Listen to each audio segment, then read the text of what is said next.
کتنی زخمی ہوئی ہے، میں تمہیں زخم سناؤں کلیجے پر۔ بعد از مجلس ہے اسی زہرا کے بیٹے کی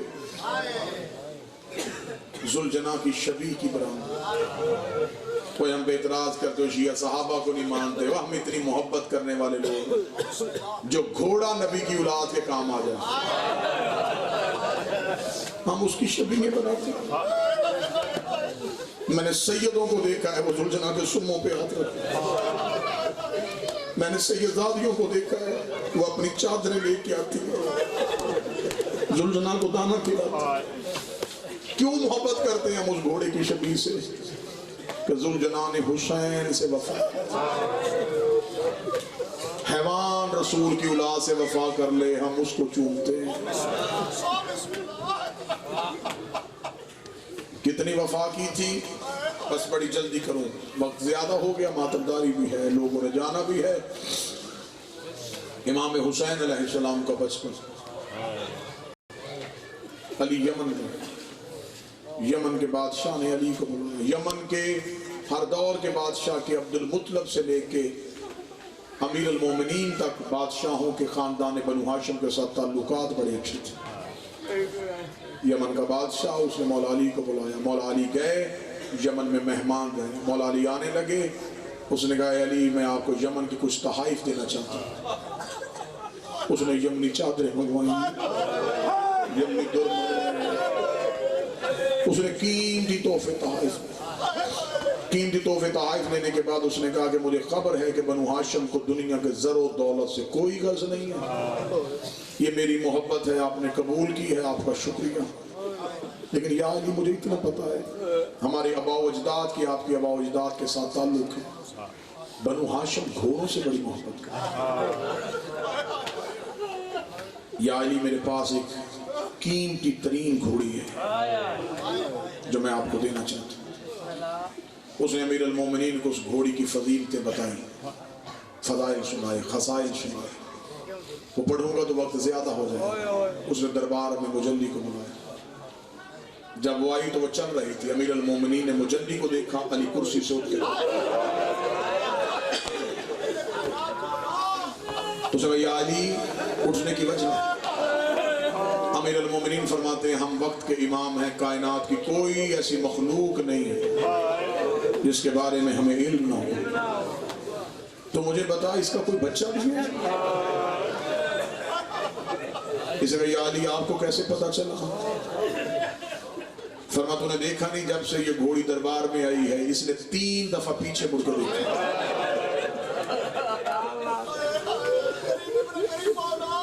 حیوان میں یہ مادہ کی فطرت ہوتی ہے، جس کا کوئی بچہ ہو یہ اپنی گردن کو موڑتی ہے، اس کی مڑتی گردن بتا رہی ہے اس کا کوئی بچہ ہے، کہ بالکل یا علی ہے۔ علی فرمایا پھر ماں کو بچے سے جدا کیوں کرنا؟ اس نے کہا اس لیے کہ وہ زیادہ دیر زندہ نہیں رہے۔ علی فرمایا کیوں؟ اس نے کہا وہ انتہائی بیمار ہے۔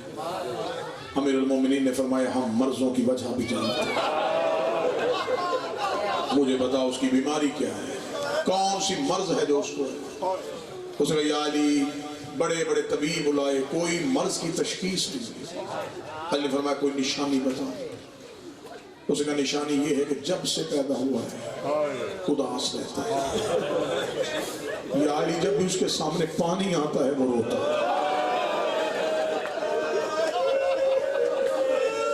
یا علی پانی کو دیکھتا ہے بڑا روتا ہے۔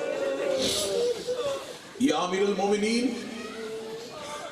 سارا دن اداس رہتا ہے، استقبال سے سارے جانور آتے ہیں وہ باہر نکلتے، یا علی سر جھکا کے لیٹا ہے، جو ہی شام عصر کا وقت ہوتا ہے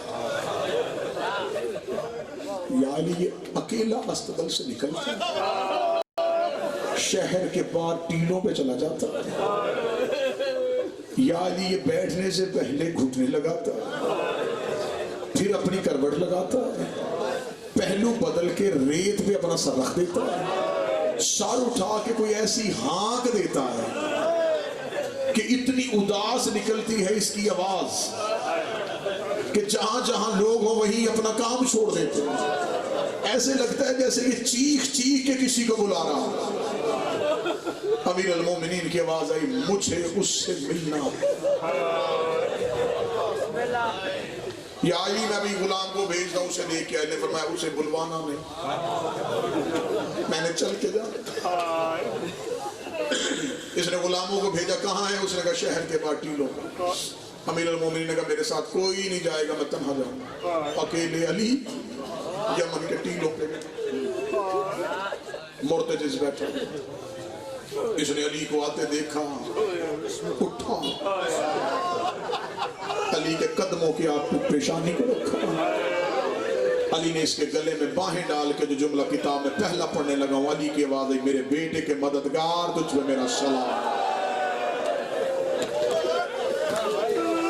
السلام علیکہ یا ناصر الحسین, اے میرے بیٹے کے مددگار تجھ پہ میرا سلام. علی نے اپنے ہاتھوں سے اس کی آنسو صاف کیا. علی مرتجز کو لے کے مدینے پہنچ گیا. علی نے ساری اولاد کو اکٹھا کیا, یمن کے تحفے تحائف تقسیم کیے, بیٹیوں کو چادریں دی, بیٹوں کو یمن کی انگوٹھیاں دی, کسی کو یمن کی آبادی. جب سب تقسیم ہو گیا, کربلا کا غریب باپ کے سامنے پہ رکنا ہے, بابا میرے لیے کچھ بھی نہیں لائے. میں سب سے قیمتی چیز ہی تیری لے کے. بابا کیا لے کے آیا؟ فرمایا میں تیرے لیے ایک گھوڑا لے کے آیا. حسین رو کہتے بابا مجھے بڑا شوق ہے گھوڑے پہ سواری کرنے کا, لیکن آپ نے حکم دیا تھا کہ ابھی سواری نہیں کرنی جب تک میں نہ کہوں. بابا کہاں ہے؟ فرمایا مدینے کے باہر شجرۃ الوداع پہ کھڑا. حسین نے کہا بابا میں اسے دیکھنا چاہتا ہوں. امیر المومنین نے حسین کا ہاتھ پکڑا, کتاب کہتی مدینے کی گلیوں سے اس دن علی روتے ہوئے گزر گئے. جو بھی آ کے پوچھتا امیر المومنین رونے کی وجہ, علی ہاتھ کا اشارہ کر دیتے. روتے روتے علی مدینے کے باہر پہنچے. مدینے کے باہر پہنچنا تھا, بچپن کے حسین کو علی نے انگلی کا اشارہ کیا.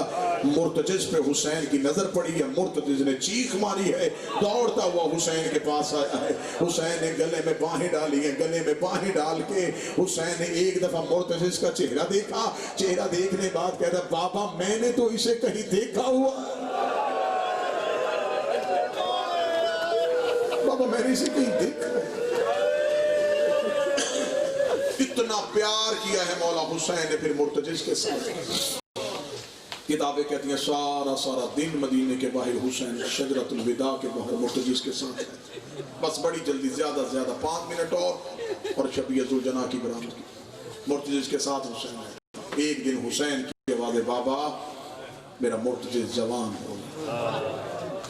بابا میں چاہتا ہوں کہ میں مرتجز کی پشت میں. علی کی آواز ہے ایسے نہیں, کل مجھے مدینے کی مسجد میں لوگوں کو اکٹھا کر. علی نے تمام مسلمانوں کو اکٹھا کر کے کہا آج میرے حسین نے مرتجز کی پشت پہ آنا. عورتیں چھتوں پہ آ گئی, مرد بازاروں میں آ گئے. مرتجز کی پشت کو سجایا گیا. حسین زین مرتجز پہ. حسین کا آنا تھا, مدینے کے لوگ رسول کی شکل دیکھ رہے تھے. حسین گھوڑے پہ بیٹھا, کتنا خوبصورت لگ رہا ہے. حسین علی لگ رہا ہے, کوئی کہے حسین محمد لگ رہا ہے. فضا دروازے پہ کھڑی ہے, دیکھ کے کہتی ہے یا زہرا آج مدینے کی گلیوں میں رش ہے, آج پہلی بار تیرا حسین گھوڑے کی پشت پہ سوار ہوا. اب یہ جملہ ہے ماتم کا. اسی جملے کے بعد پھر شہادت کے 2 جملے ہوں گے, جس کے لیے میں نے بابا جی پوری محنت کی ہے. مصائب کی ترتیب سمجھنے والے لوگ بیٹھے ہوئے ہیں. بی بی سیدہ کی آواز ہے فضا ایک دفعہ علی سے کہے کہ حسین سے کہے گھوڑے پہ بیٹھ کے حجرے میں آ, گھوڑے پہ بیٹھ کے میری حویلی میں آ. اتنا کہنا تھا. بی بی فضا دے کے کہتی ہاشمیوں کی عادت ہے, یہ گھوڑے لے کے حویلیوں میں نہیں آتے, یہ اپنے گھوڑوں کو باہر کھڑا کرتے ہیں. آواز آئی میں زہرا ہو کے کہہ رہی ہوں حسین کو کہ مرتجز کو لے کے حویلی میں آ.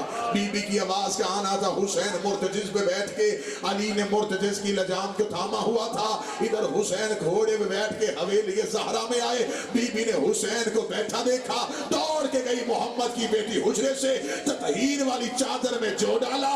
بی بی نے مرتجز کے سامنے اپنی چادر کو پھیلایا، مرتجز کی آنکھوں میں آنسو آئے، بی بی رو کے کہتی مرتجز میں احسان کر رہی ہوں، میرے احسان کا بدلہ دینا، میں نے تجھے اپنی چادر میں جو کھلائے ہیں، میرا حسین بھاگتی ہوئی زین سے نہ،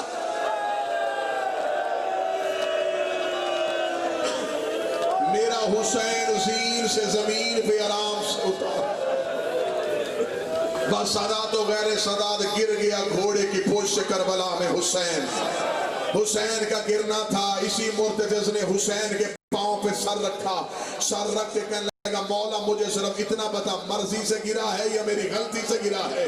فرمایا نہ تیری غلطی تھی نہ میری مرضی تھی، فرمایا گر کیسے گیا؟ فرمایا نانے کی امت نے گرا دیا۔ مرتجز کی آواز آئی مولا پھر میرے لیے حکم کر، مولا چڑھ میری پشت میں، میں تجھے مدینے چھوڑ کے آؤں۔ رو کے حسین کی آواز آئی میرا مدینے میں رہا کون ہے؟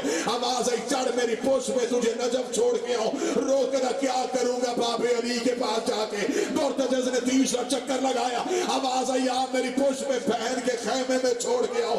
آواز آئی تھوڑی دیر بعد خیموں کو آگ لگ جائے گی۔ مرتجز کی آواز آئی تیرے بابے نے کہا تھا میرے بیٹے کا مددگار ہے تو، مولا کوئی حکم تو کر، غلط پڑھوں بی بی کا مجرم بنوں۔ حسین زخمی اٹھ کے کھڑے ہوئے، سلجنا کی گردن میں باہیں ڈالی، رو کے کہا اگر ایک احسان کر سکے تو کر۔ آواز آئی احسان نہیں تو حکم کر۔ حسین کی آواز آئی میں چل نہیں سکتا، میرے جسم میں زخم زیادہ ہے، میں تیرے گلے میں باہیں ڈالتا ہوں، مجھے ایک بار اکبر کی لاش پہ لے جا، مجھے ایک بار بیٹے کا چہرہ دکھا دے۔